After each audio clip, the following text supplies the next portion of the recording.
That's it. Oh, I saw you for a second, bro. What? Love to see it. All right, go on.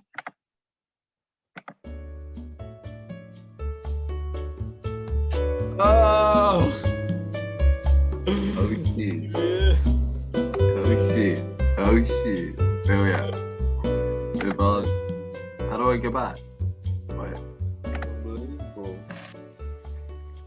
This is unbelievable, mate. Here we go. This is it. Man, we're in.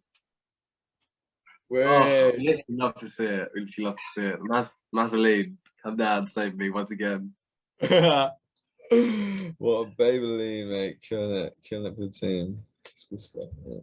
There's three USB ports in my laptop, and I tried it in the other two and it didn't work. She's tried it in the other one.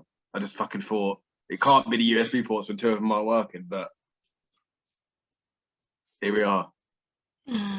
Mate, the clap laptop tricks you again, bro. Oh, love to see it. I'm just glad I fucking don't have to fucking cancel that order.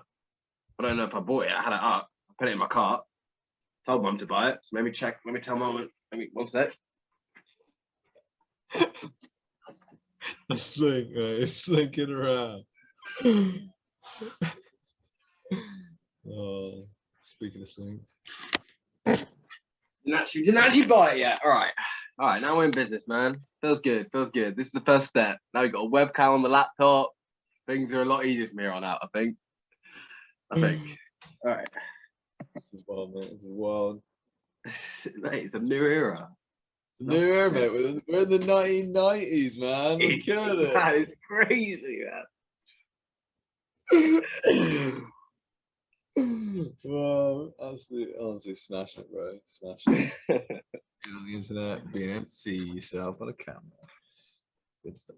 It's good shit. Oh, I'm never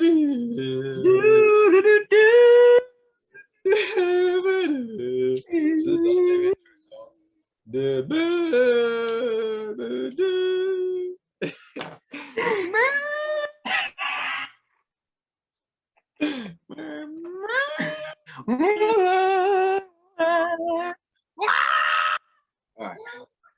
I've got out of our system, mate. Oh, baby boy, hates it. Hates it. Gotta get some sort of animal involved, mate. Yeah, giving birth or having, sacrificing something. Yeah, mate. I don't like the idea of, fuck it, dog died, need a new dog now. I hate it because I feel like I've got disposable dogs. He dies, not disposable. He stays in my head for a bit in my heart, mate.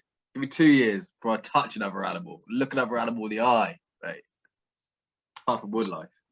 You're gonna hate them all. You're gonna hate them all because they're not your dog. Yeah, man. That's how it works, man. Love and hate, they're very close.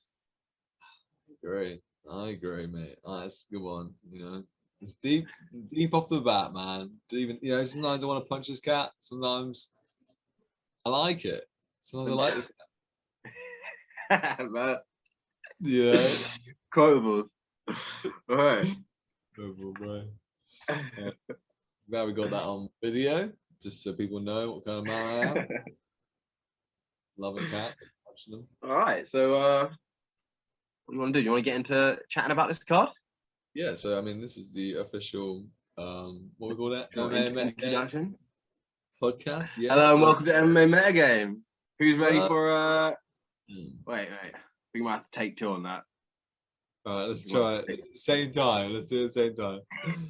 Wait. Are we gonna say like we're getting ready for UFC Sandhagen vs Dillashaw, or are we just gonna go hello and welcome to MMA Metagame?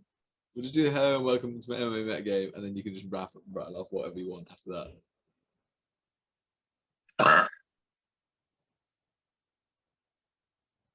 All right. All right. On zero. Okay. Here you go. All right.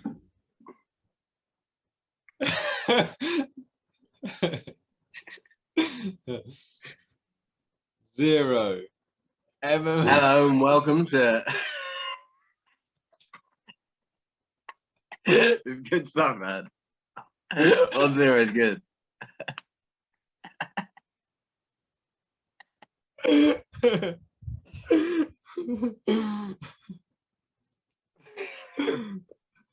Right, so should go on 3, 2, 1.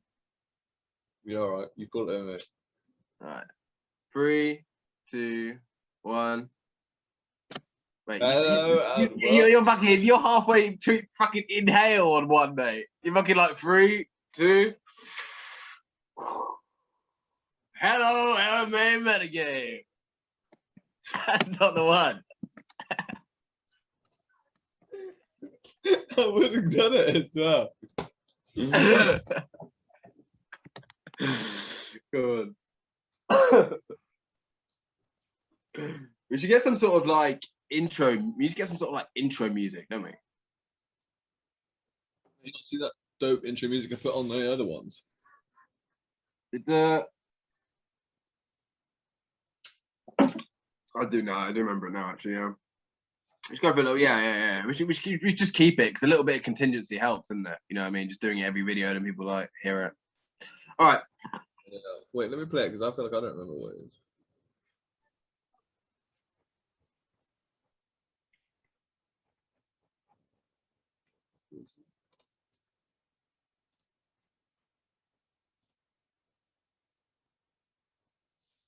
This is the last video we put out. Should we play? Play it out loud because I don't think I can hear it right now. Me neither. Oh yeah, a man with glasses and a beard. It's gonna have like some good implication after the first bit, but now like not eating till 1 and then barely eating after. Wait, This is yeah, that's how you started it. You started it on a little just cut of us just chatting shit. yeah. Wait, is this the last one? Oh, this must have been the last one I posted on thingy. I thought it was gonna have like. I can't be. God damn, I need to train myself. Just sit and just have to listen to my horrible, moronic, horrible voice just for hours on end until I'm used to it. Right now, it just makes me want to cry.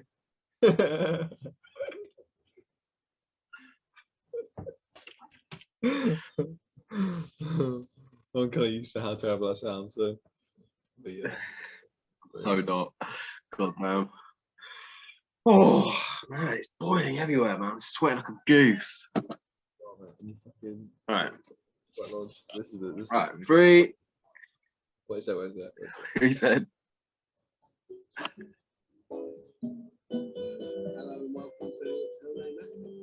Maybe we should play the music. Just get us involved.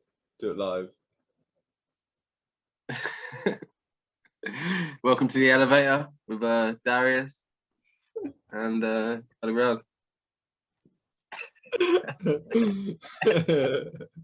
Who doesn't want to be stuck in an elevator with these two guys talking about UFC? Come on, man. We all dream about being in elevators, talking MMA. We're all thinking about it. Oh, mate, that might be a better name for the show. The MMA elevator. Oh, man. The MMA elevator. Imagine being stuck in an elevator with John Liniker. Happy days. We can do impressions.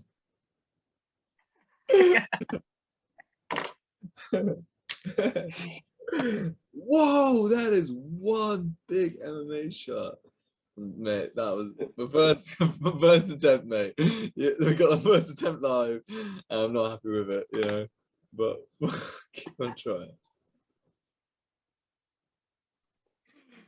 All right, mate. Well, it's not live anyway. That's what we do. What we doing? What we going into it? I want to play a little bit of this MMA intro music. Play it to me then. Go on.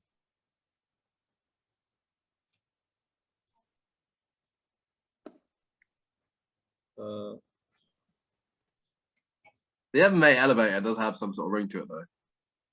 Yeah. I don't know if it makes any sense, but I like it though. So. I'd love to have all your neck in an elevator with me. 5 minutes. Oh man, I know I'd end up strangled. Just ask them to strangle me. They'd crack open the door and I'd be strangled. It'd be fun.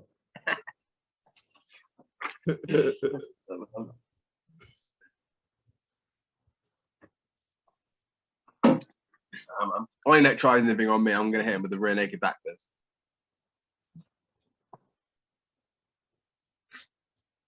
That's an effective weapon, bro. So we always has been, really. Nice.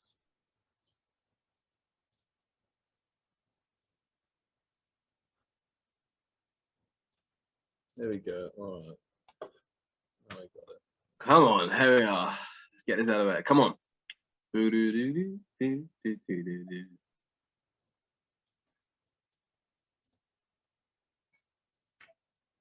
All right.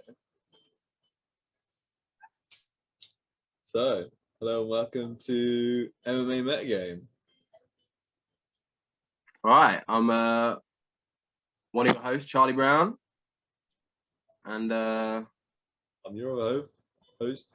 you're the other oaf. I'm the other oaf. Dash, that was the oaf. Good to be talking with you, man. Excited for this card? Mate, let's fucking go. Punchy punch, kick. You can see some action. Kick, man. Bantamweights.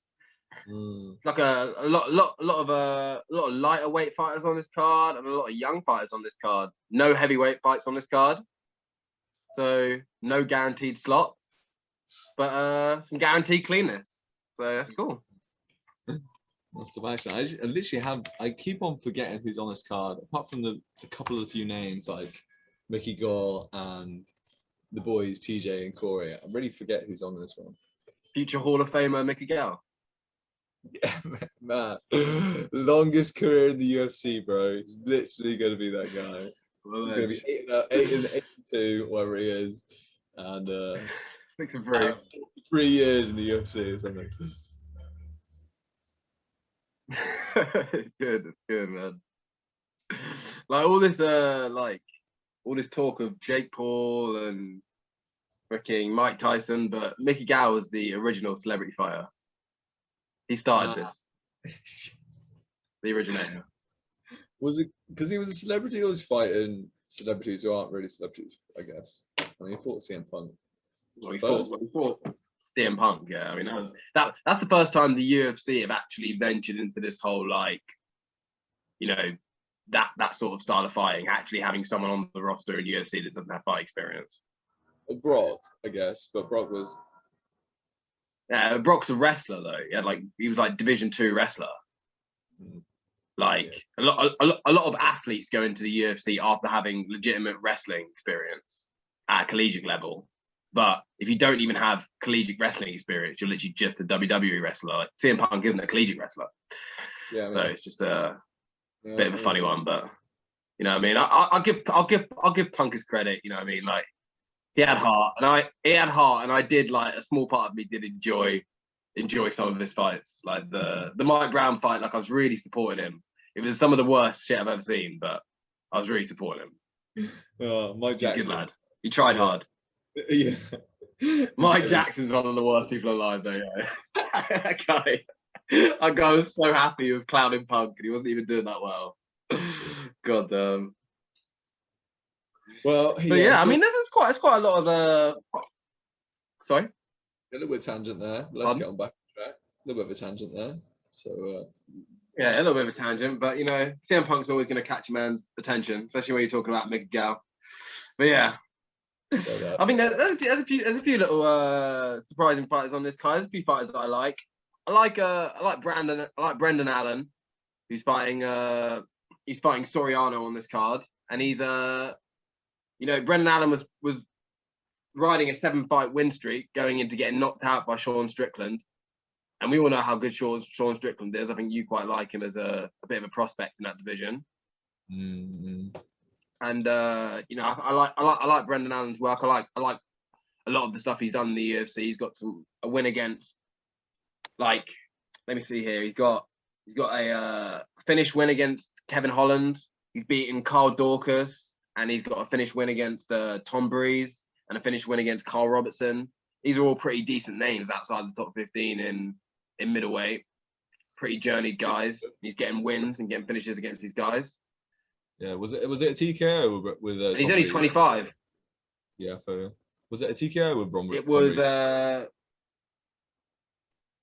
Tom Breeze. He beat, but I don't know if he TKO'd Sean Breeze. Sean Strickland he got TKO'd by. No, TKO'd him with elbows and punches. Maybe must have been TKO on the ground, which is kind of impressive. I mean, Tom Breeze came in as a grappler. Yeah, I mean, Allan's got a very, very good, well-rounded game. Like he's got a good submission game, a good takedown game, a decent striking game. His defense is definitely lacking, and I think Strickland definitely, exposed his vulnerability to straight punches. Doesn't move his head a lot, and he fights. He fights a sort of before the Strickland fight anyway. He fought in a sort of way that made me feel like he thought he was invincible. So I'm hoping now, after that loss and a bit of refinement, he's only 25 and he's already got good wins in the UFC. I think if he comes in, works on his defense a little bit, he can still be a pretty good prospect in this division. But then Soriano, on the other hand, 8-0 in the UFC, coming off 2 finishes himself, and a very composed striker. I'd say he's a much better striker than Brendan Allen on the feet. He, takes less damage, doesn't bite on feints as much. He's just a little bit cleaner, a little bit more composed on the feet than Brendan Allen, but he hasn't fought the exact level of competition that Brendan Allen has. And I think Brendan Allen can have a lot more success if he's mixing up the grappling and the striking in this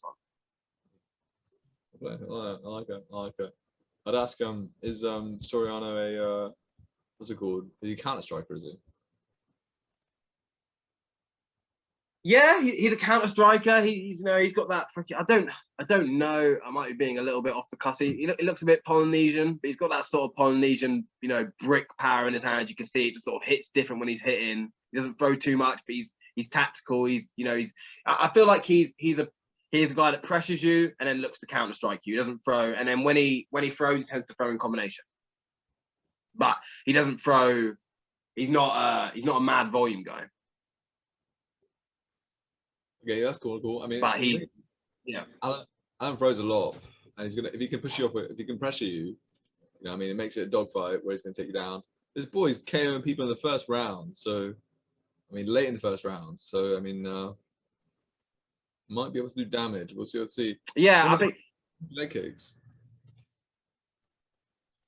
Yeah, Soriano's got good leg kicks. I think in general, Soriano's defense everywhere is just a lot better than Allan's. But I just think I think Allan's gonna have to mix it up early. I think if the fight is to play out on the feet for like a round and a half, I don't see things going very well for Brendan Allen.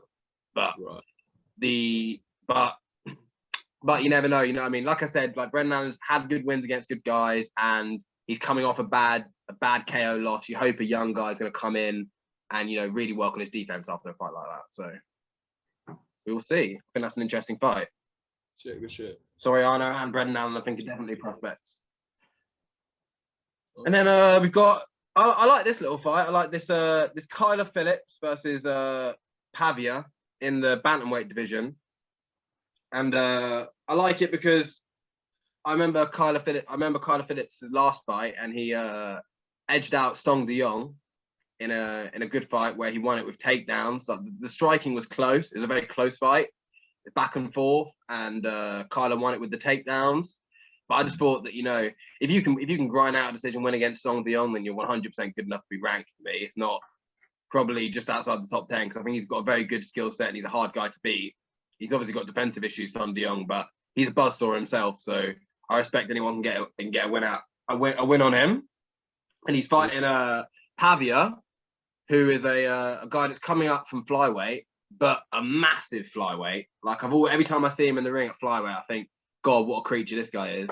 And he's using every bit of his range, throws a lot of body kicks, throws a lot of teep, slows the fight down to his own pace. But he's coming up at bantamweight in this one, and Kyler Phillips is quite a good wrestler himself, and was landing takedowns on Song De Jong. So I think it's an interesting fight, just because I like the way that Paiva fights, but I think it's also a fight that Kyler Phillips should win. And if he can get this win, then he'll probably get himself a ranked opponent at bantamweight. This is Paiva going up. Yeah. This is Paiva going up from flyweight. Yeah. Kind of Phillips has got beautiful hair. He does. He's got them long locks, and they're coming in biking it. Mm. Yeah, he's a good guy, man. He's a good guy. He's pretty tenacious. Yeah, no doubt. I mean, I check him out from behind. Nice, mate.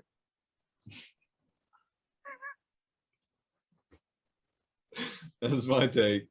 That's good, man. Good bit of technical breakdown there of Calvin Phillips from behind. Let's go, baby. Right, man. I like the look of Darren Elkins smashing his face against Darren Miller. Yeah. I can't say I looked too much into this one. I can't say I looked too much into this one. Don't know too much about them. I expect, always just expect a blood and guts sort of fight from old Elkins. He's definitely, I think, at the stage of his career now where his fights are becoming a little bit harder for me to watch because of just how much damage he's taken, and his face becomes mush quicker than it used to, and his punch resistance looks worse than it used to. But at the same time, he's always in there for a dog, always a good underdog to bet on if you're a betting man. And yeah. No doubt. I mean, this guy, this other guy looks pretty clean from just some shit that I've seen. He's 26-11 though. He has lost quite a few fights. Well, one by submission in UFC. So winnable fight for Elkins. I'm down to fucking give it a go. Probably be a good scrap, Elkins always puts on a good scrap. So yeah, I mean, every time Elkins is one of. Sorry, go on. No, it's just gonna be one of those days, where Elkins he's gonna get chinned, and he's either the ref's gonna call it really early, for Elkins anyway, or he's actually just gonna get cleanly knocked out. Like, it's just gonna, he's just getting older and taking more and more damage each fight. It's just it's gonna be end up a moment where he's just actually too old to fucking do that shit and get fucked up. I mean, you definitely got brain damage. I doubt it'll be against. I don't know Miller too well, but typically Elkins is the sort of guy that when you throw him an unranked guy, he gets the job done. But we'll see. Yeah, exactly. I agree with you. I mean, this is the guy who got submitted in the second round, so we'll see. But he did go decision after that, so I mean, might have a gas tank, might not. Yeah, and you've got freaking defense. Yeah, deficit. Yeah, it's definitely a test, isn't it? I think if you can go 3 rounds with Elkins if you can go 3 rounds of Elkins and you don't get him out of there, and you're not gassed in the 3rd round, and you're still pitting out a good volume, and you're still pitting out a good 3rd round against Elkins, I think that puts you in pretty good stead to have good 3-round stamina against most fighters. Mm-hmm. And that's one way to look at it. Like, if you can come out that 3rd round against Elkins and still put in a good solid 5-minute shift, then you've got a decent fitness level for this division. I mean, Elkins, yeah, and Elkins used to be on a bit of a tear back in the day, but now he's on quite a few recent losses. Decisions mainly. I don't think he's been knocked out, has he? Apart from, was it? Oh, Ricardo Lamas knocked him out. It's pretty deep. Did Reinhold stop him? Reinhold submitted him, I think. No, maybe decision him actually. No, decision, yeah. Decision loss, and that obviously, that's going to hurt your brain, losing the decision loss of Reinhold. Them toes and stuff. Pretty savage weapons he's throwing out there. Yeah, I mean that's definitely the fight. That's definitely the fight in which Reinhold was giving out the most amount of damage. Brutal, man. Honestly, it is brutal. But yeah, he only had 1 fight that year, which is kind of funny. But after that, he had a loss and a win, submission. So yeah, I mean, we'll see. I mean, he's coming off a win. I think it's probably a good cheeky bet to go on Elkins' decision or sub. But yeah, what else? Yeah, no doubt. If I was to bet Elkins, I'd either think that. I think he's probably either gonna, at this stage, probably gonna get finished or finish his opponent, but maybe not. I mean, the other guy's got lost in the recent times, so he might submit him. 26-11, so But yeah, what else we got? Maycee Barber Yeah, coming back. it should be a good fight. It's two experienced boys. Yeah, small Costa, Randy Costa, bit of a porn star Costa. Yes. What else? Small Costa versus small Masvidal. It's a great fight. With Masvidal. Oh yeah. Oh, small Masvidal. What else we got?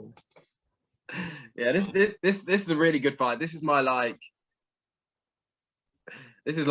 sleeper of the night for sure, because it's two absolute, just super sharp fighters. You know what I mean? Randy Costa's coming in. He lands 7.88 strikes per minute. That's like 3 strikes per minute more than the average UFC per minute strikes average. And he's coming off of I think three finishes, 3 KOs, and so is Yanez coming off of I think 3 KOs. If not, Randy's coming off of 4 KO finishes. I just think it's just going to be a very dynamic match on the feet. You've got Costa that comes with loads of stuff. He's switching everywhere. He's got the herpy jerky style. He's throwing a lot of kicks, a lot of punches. And you've got Yanez who's just trying to freaking find your beat, find your timing, and land these slick boxing combinations that are just amazing. Last time I watched Yanez fight, I was like, God damn, this boy can box. And like to a degree, like he looks like Masvidal, but he also fights a little bit like Masvidal, which is always nice to see on these little clone boys. Yeah, it's good, man. Yeah, I think all the dogs, get beaten. It's good to see these new age boys maybe make a little run and do shit with a good style. I want to see. I mean, I guess. Yeah. Have you ever had the play? Have you ever? I was gonna say, like, is Chase Hooper the Nate Diaz of the Nate Diaz clone?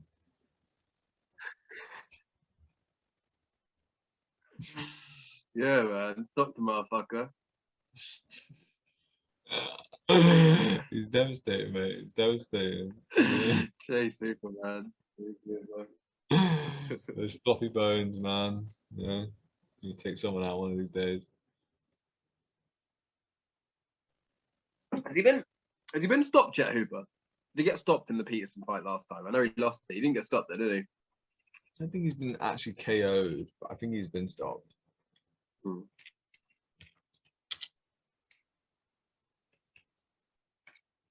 Yeah, take a nice little break, Chase. Just fucking grow your body a little bit, We would respect that. He's a good old boy, and he's definitely the sort of guy that I've seen him. Like the first time I watched him in Contender Series, I didn't know what was going to happen. The guy was just beating the shit out of him. Sorry, mate, it's unbelievable, man. It's only had 2 losses. It completely 2 losses, 1 draw, and fucking what is it? 10 wins, and both of them are decisions. So you're right, man. You're right. I didn't get stopped. Yeah, he's tough as fuck. In that way, he is a bit like Nate Diaz. and he's a little bit like Nate Diaz as well, in the fact that he could be losing for 4 rounds, and if he came on and put it on someone in the 5th round, you'd almost think Chase is the winner because of the way that he's built and the way that he fights. Like he's just, you're constantly supporting. He's the ultimate underdog story in there, but I don't think you should be in the UFC being the ultimate underdog story. Yeah, it's kind of hard. It's a rough road, but I mean, Bisping did it, so Bisping did it. I feel like that's the response for every fighters that's losing. I'm Bisping. As well as like Bisping was like fucking started his career at like 15-0. Wow. And he was like undefeated at light heavyweight. Like he ended up being like not a journeyman, but having a scattered record because he was just fighting so many. Like Hooker's getting beaten up by guys outside of the rankings. Like it's just a bit scary. But yeah. So we've got the Randy Costa fight. Yeah, a little bit of Yanez, mini Masvidal. You've also got this fight. You got freaking Chieson versus Aspen Ladd, which I think is a really cool fight. I think Aspen Ladd. Everyone was pretty hot on Aspen Ladd going into the Durandame fight. She got derailed pretty horribly. You know what I mean? Can happen to anyone. Just walk into a big sniper-like right hand from Durandame, one of the best strikers in women's MMA, 100%.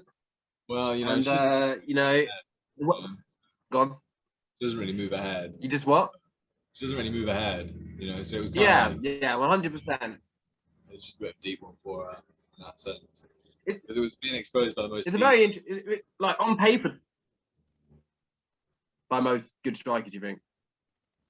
I don't know. I think most good strikers be able to clean her because she just walks so in a straight line. Is quite, I don't know, isn't very fast with her footwork. So she's kind of there to be punched. Do you know what I mean? Yeah. Go on. Sorry. She made improvements, but you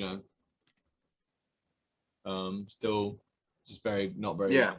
Intuitive. She does either that or punch, and she doesn't do both at the same time, which means that she just like gets tagged when she's walking in, like Bantamweight. Yeah. I mean, I agree with you. I think even in this fight against Maycee, I think she's going to be one step behind on the feet. I think the thing that Aspen Ladd's got going for her is that on the ground, I think she hits as hard as any woman in the sport, really, for her weight class. She's got really, really hard ground and pound. She's really concussive. You can just see when she's landing it. They're not your regular, you know, women's 25-pound punches, 135-pound punches. She gets a lot of leverage on them. She hurts girls on the ground quite a lot. I think that's where, you know, success she's going to have even in this fight, because Maycee is a volume monster, and she's, you know, going to be long and throwing the jab in Aspen Ladd's face. And, you know, like you said, her feet aren't that fast. The head movement isn't that fluid. It's not really very reactive. She just sort of, she moves her head, but she's not reacting to punches per se. And yeah, I think, you know, that a lot of that is going to get her in trouble against a lot of these rangy, snipery strikers. But I also think that Maycee is a bit of a chaos queen, loves the chaos, runs in there with big punches, and then likes to clinch up, throw knees, throw elbows.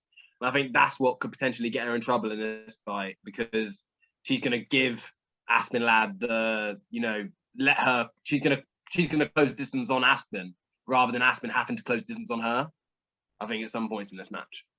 I think you're right. And then I think the trips will be there for Aspen, and if she can get on top of Maycee, then that's a really bad time for Maycee. But you know, I think it's a fight of two halves for me. I don't really think that Aspen Ladd is very competitive on the feet with Maycee, and I'm not sure how competitive Chieson is on the bottom with Aspen Ladd. See that, yeah. I mean, you know, Macy's very, very physical, so I think in the clinch it's going to be kind of interesting. But I think you're right with the trips. Does she do a lot of trips? Does she, Aspen Ladd? Who? Aspen. I won't lie. I watched a little bit of tape on her fight with Sarah Morris, and a little bit of fight on her one with Chijara Eubank. And it was quite a lot of doubles, quite a lot of work against the cage. There was one or two trips in there, but I think that she'll probably be going for trips a little bit more, just because it's the taller fighter, and because I don't know. Because of the way that Aspen likes to fight, I think she likes to get dirty in that clinch. And I think Maycee could win this fight if she fights a very sprawl and brawl type style. You know what I mean, where she's moving, punching, and getting out of the way. But I'm just thinking that she's probably going to engage and get herself in trouble. She does love to do that. She does love to do that run. She does. Straight punches. Running with straight punches, man. It's Maycee Barber. Classic. Oh, man. Got thick arms. Man. And I wish I had her arms. Yeah, that's what I always think about. What? Chieson? Maycee Barber's arms. I wish I had Maycee. Or you want to get really skilled at fighting them ghosts? Nah, not the hands, man. I want the fucking arms. She's got thick arms, bro. I feel you. Yeah, but how did you get onto Maycee Barber here? She's fine, isn't she? But we're talking about Aspen Ladd here. She's fighting Maycee Barber. Nah, she's fighting Aspen Ladd's fighting Chieson. Have a look at the fight card, mate. We were talking the whole time about Maycee Barber, bro. Maycee Barber is fighting somebody else. I wasn't. Yeah, I was talking about. I get these girls confused all the time, so I get why you do it. Like, I think it's really stressful for me. They're both on the same card because I get Aspen Ladd and. You said that's when I was fighting Maycee. Mate, if we watch it back, maybe sometimes I said Maycee. If we watch it back, maybe sometimes I said Maycee Barber, but at least I said Aspen Ladd at least a couple times.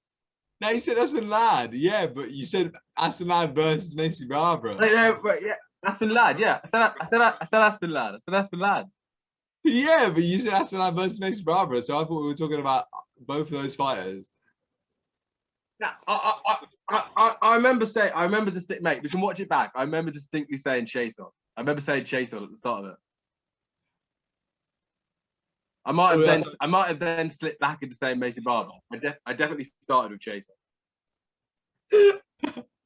We'll have to check it back, bro. We'll have to check it back, mate. Tell the tape. That's it, bro. We'll check it back, mate. Yeah, man. Who watches it? But yeah, Chieson if you have. What you said? No, but I said anyone who watches it, comment below. Can you not hear me that well? Yeah, who was right? Who was right? Was I talking about the right girl, or was I just chatting about Maycee Barber versus Aspen Ladd the whole time? Let me know.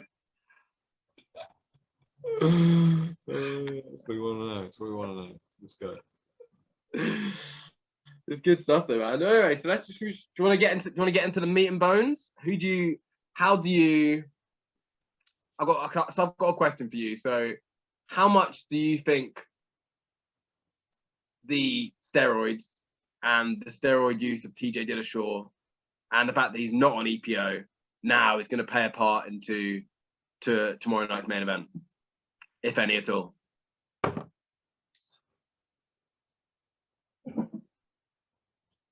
To be honest with you, I don't think it will, unless TJ's been doing it for the whole time and he literally has no chin without it.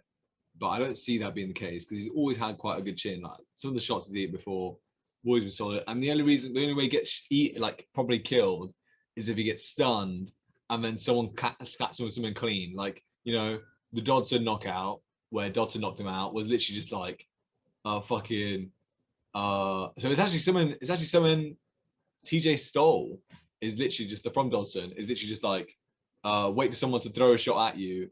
Oh no, like you throw a jab or something like that, and then they come back at you and you dart out to the side and then throw a straight. Like caught TJ so many times, like twice in that fight, and then knocked him out, and then knocked him like wobbly. Actually no, it wasn't even that. It was literally just like a step out and then left up. But what's it called?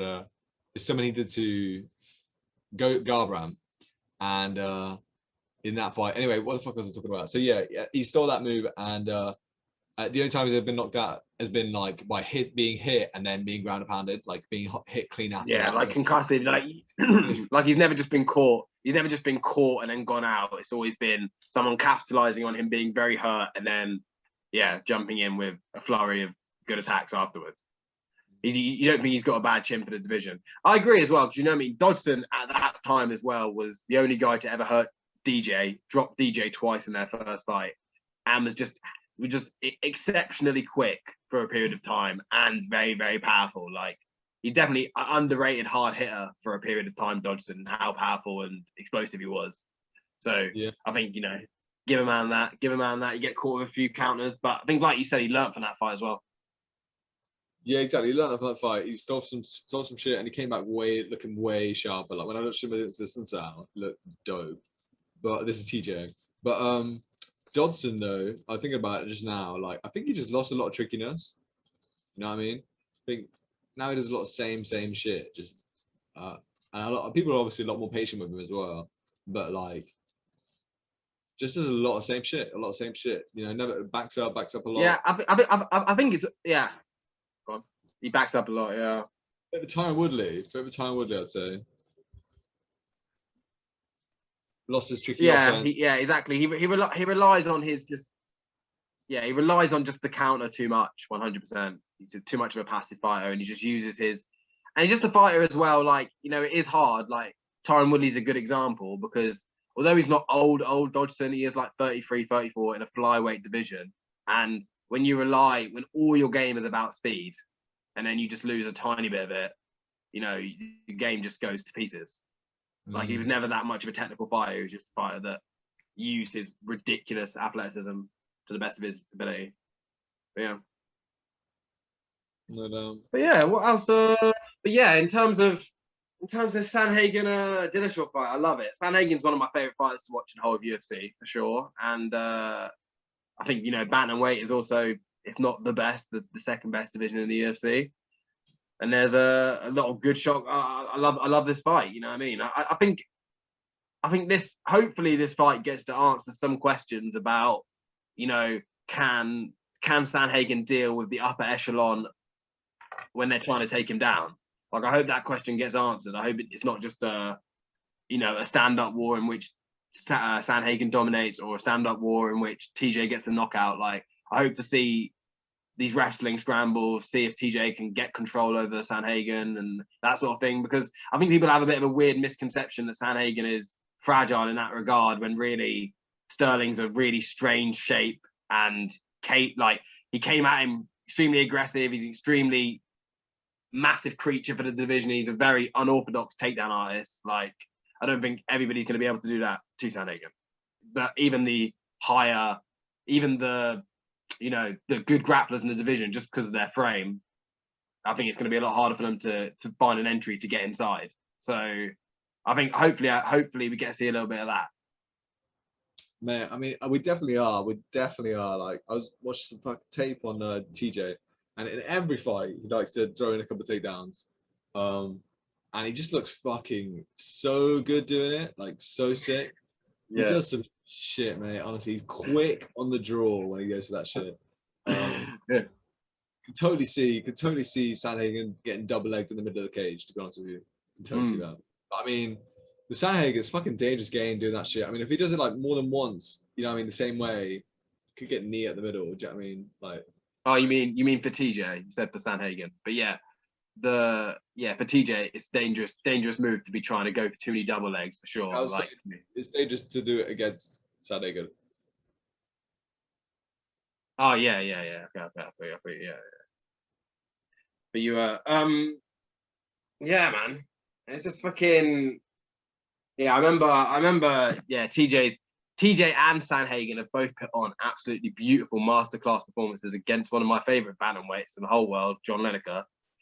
And they both put on amazing performances against him, but in very different ways. Like, Sandhagen really marshaled the distance and did out body worked John Liniker at times with his left hook and some beautiful stuff like that. But TJ was reactive takedowns all over the shop and really stifling the pressure. I mean, just if you watch both of those fights back to back, it shows you just the small differences in the game of Sandhagen and Dillashaw in the way that one likes to stifle pressure with timed takedowns, and one is just a pure striker at heart, really.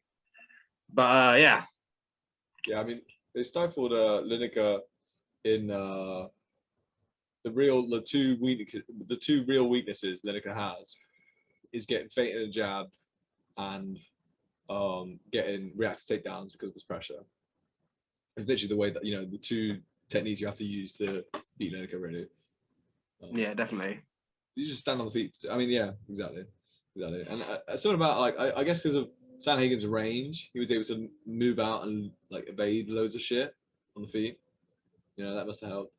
Yeah, 100%. I mean, their foot martial. I mean, you have to have really elite footwork to be able to deal with a guy like Liniker with the power that he's got. Like, you can't stay in one position for longer than 1 second because you're going to get caught with the second hook. Your footwork's always got to just be off. You've got to be angling off after every strike, disciplined for 15 minutes. And that's what both of their performances were. They're two masterful performances. And yeah, so I just think it's beautiful if you watch those two back to back, because like you say, they're very, like you said to me earlier, like they're very similar in a lot of their footwork and stuff. But it just gives you the subtle differences in their offense if you watch those two fights back to back. It's very cool. But yeah, I mean, Sandhagen as well, you know, it's just, I mean, this is a big fight for I think this is probably a bigger fight for TJ than it is for Sandhagen, because I think if Sandhagen was to lose this, he's lost to a former champion. He's still young.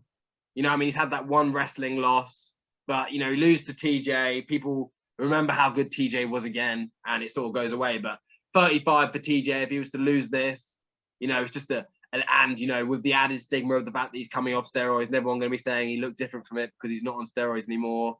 I think more of the pressure is in TJ's court in this fight. How do you feel about that take?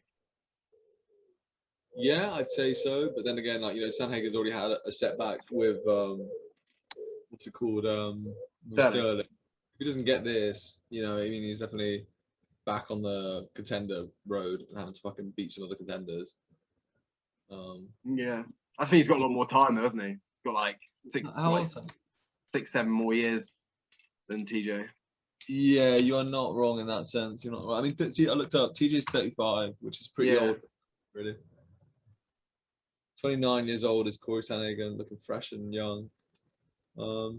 Yeah, you're not wrong. I mean, you know, I think a good money on this one would probably be like, because I was thinking about it, man.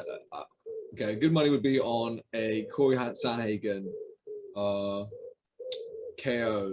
via like counter knee or something, or like uppercut from a takedown. To be honest with you, because like, I was looking at it and like TJ, his footwork is beaut, but he does get timed by counters. Like even Assunção in the second fight was timing it, and Dominic Cruz was timing it, because you can read he does like, you know, a feint, and then he goes for a huge explosive thing, which you can kind of see. If you see the feint, he's got reads. That's what I mean, definitely. So I mean, like, you know, I mean, and I think he's readable and he doesn't move his head that much. I think you're gonna see Sandhagen doing some like seeing the feint and then evading as the big shot comes out, and then hit him afterwards, just tagging him, touching him, and then probably leg kicking. You know, he's gonna leg kick him, check some leg kicks.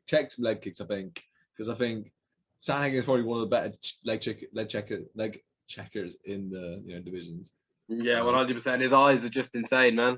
His eyes are just insane, and he keeps his eyes on his opponent as he keeps his hands up, as he backs away with his feet. Like, he's just like at all ranges. He's so competent that Like I like, as soon as this fight gone out. So I mean, I like the, you know, it's just a style as well. Like, I think it's worth saying that it's a style that Sandhagen has been preparing for years. Like, he's been seeing the Cruzes, the TJs, when he was a 21-year-old guy. He's been looking at those guys for so long now that he must be relishing this fight heavily. Yeah, no doubt, man. I mean, one second, I just need to put a charger on my laptop. Be 1 second. Yeah, so you can go looking up. I mean, when he sparred with him as well, that's a pretty interesting aspect of it.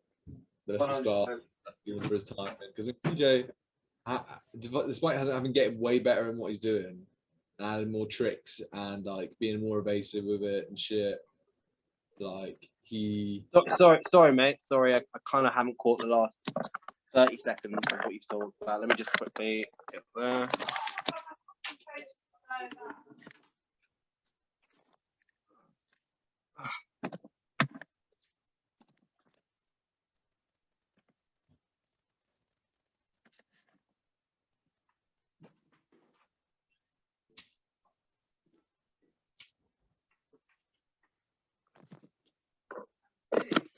Mom.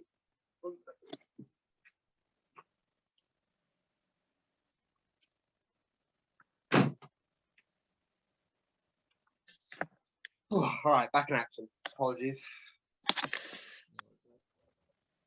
Where were you? What was I saying?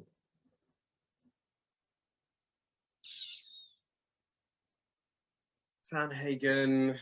You were talking about it's interesting that they've got training footage together, and then that was sort of where you started talking about something else, and I was occupied. Oh yeah. I was talking about how, like, because they've obviously had training footage against each other, and Sandhagen has felt his time and this stuff, like counter striking that Sandhagen is. He's going to read you quite quickly, and especially having already some time on you, it definitely helps. And like what's it called? TJ, despite getting more tricky with like his setups and his movements and stuff like that, he still does a lot of the same shit. Do you know what I mean? Like has the moments where he would get tagged. Similarly, he doesn't have quite as many. Like, he does a thing now where he used to throw his straight full power. and the head kick. He used to do that straight head kick every single time. And he still does that sometimes, but like he used to throw the straight so hard and just like dart in so much that he was getting tagged coming out. And now he does a thing where he like throws a straight like just shoulder and then darts straight out the side on the left. And he was getting caught by Santana in the first fight, and then he just changed it up. He had 4 fights in between, changed it up, and was able to beat Santana after the Cruz fight. Just not getting tagged by that shit. It was good. It was really good shit. Pretty dope seeing like him fight Santana first time and then second time just being better. That's what I mean. I don't think anybody really could argue, like, if you're looking at it objectively and you were to ask yourself who's defensively more competent, it's just 100% Sandhagen, striking wise, defensively. But offense, I think, is an argument. You know what I mean? Like TJ and Sandhagen's offense is both crazy, and you know what I mean, depending on what fighter they're fighting. But I think that, like you're saying, like TJ takes more risks as well. It's just the way he fights. Like he's willing to, you know, go fire for fire and believe that he's going to land the better counter of the 2 counters that land. And I think, you know, it creates for a great fight. I also think as well that TJ is not a stupid guy, and he's been out now for 2 years, or, you know, I don't know how long it's been 2 years, 3 years. Yeah, been out for 2 years. I can't imagine that he won't know that, you know, I won't imagine that he won't know that, you know, he needs to develop. So I feel like he must have spent his time, you know, either improving his grappling ability to the point where he can establish more control or changing things on the feet. I don't imagine that TJ is going to come in looking like he did before. I think he's going to come with different wrinkles. Because taking 2 years out, I think you'd probably retire if you weren't planning on doing that. I think he's quite a smart fighter, despite the fact that he makes, you know, non-smart decisions in the cage sometimes. That's just because he's a hothead. He's aggressive. But I think he's a game planner.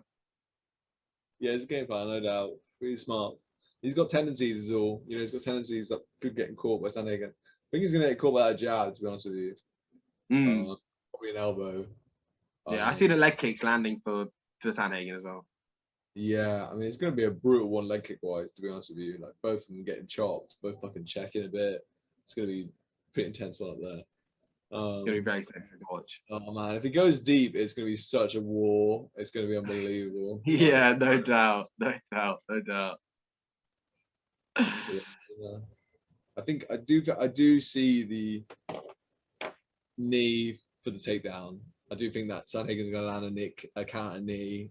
Yeah, it's not a bad shout at all. Like you said, he's got certain tells that he does before he does things, and Sandhagen, for all the tells that we might see, Sandhagen knows tells that we don't even know. Like he probably know, like, you know what I mean? So it's like, yeah, I agree with you. I feel like, you know, a filthy counter is coming. It's just whether, you know, it's all these things like is DJ gonna, you know, will Sandhagen follow it to the ground and all these sort of things. Like how is the difference will be if DJ has not a big enough advantage in the grappling, then I don't see this fight being overly competitive. But maybe not. I feel like what you're saying is true though. That's the problem. Is like, you know, TJ really likes to establish those leg attacks, and Sandhagen's such a good checker of kicks, and Dillashaw does throw them from like quite far out and very heavy.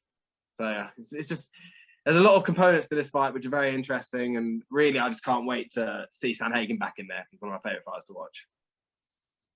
So man, it's gonna be fucking dope, bro. It's gonna be a good old fucking fight. To be honest with you boys, like, I mean, yeah, I think it could. I mean, unless Sandhagen really can't deal with the takedowns, I think it's a smushing. Because I think if it gets to the ground, like TJ's control is actually disgusting. Like, actually disgusting.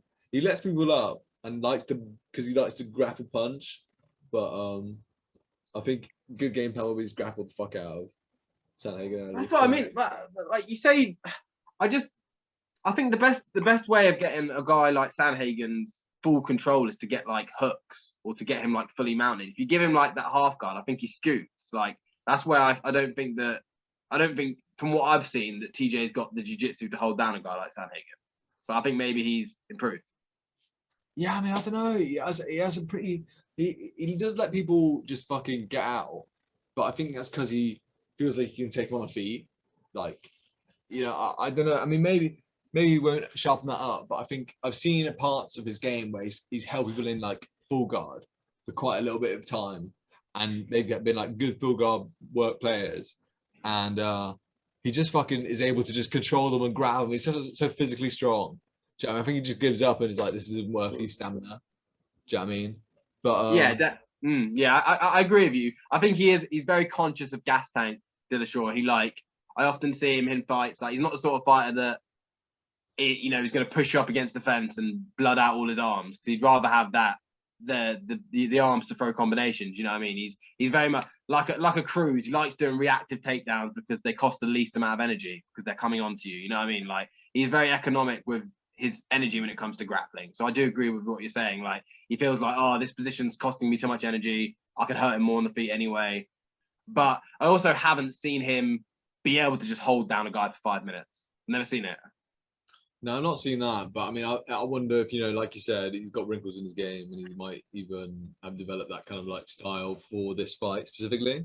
Because I think, he's sparred with him. If he's sparred with him and got beaten up, it's just, you got to think he's a bit worried about that.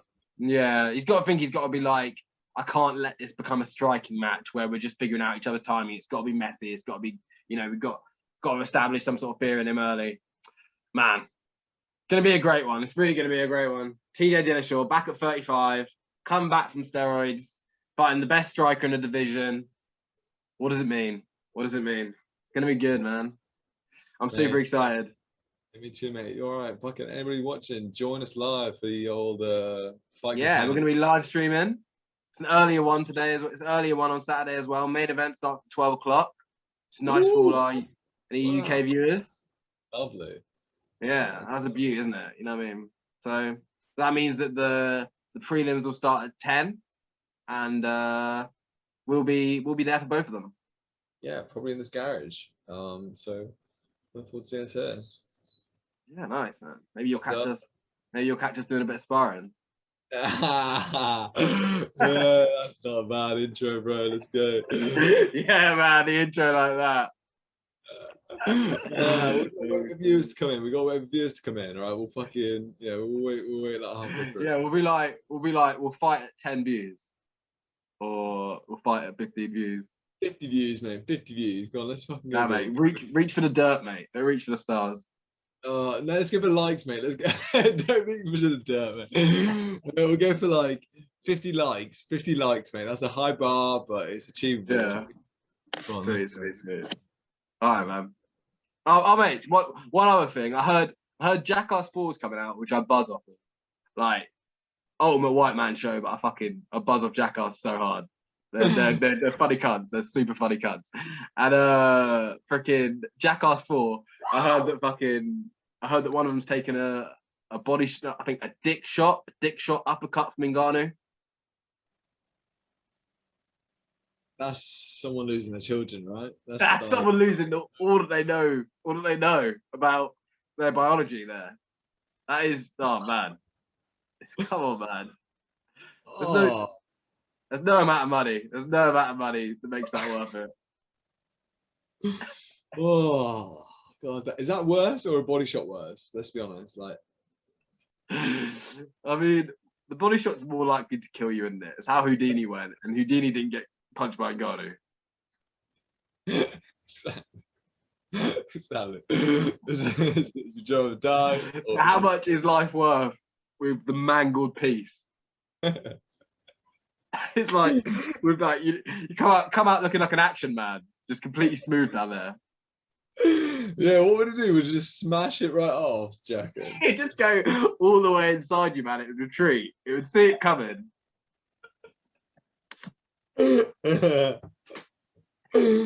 Oh man, oh God! I hope it's like a combo, like a jab, uppercut, hook, something like that. You're a sick man, mate. One is enough.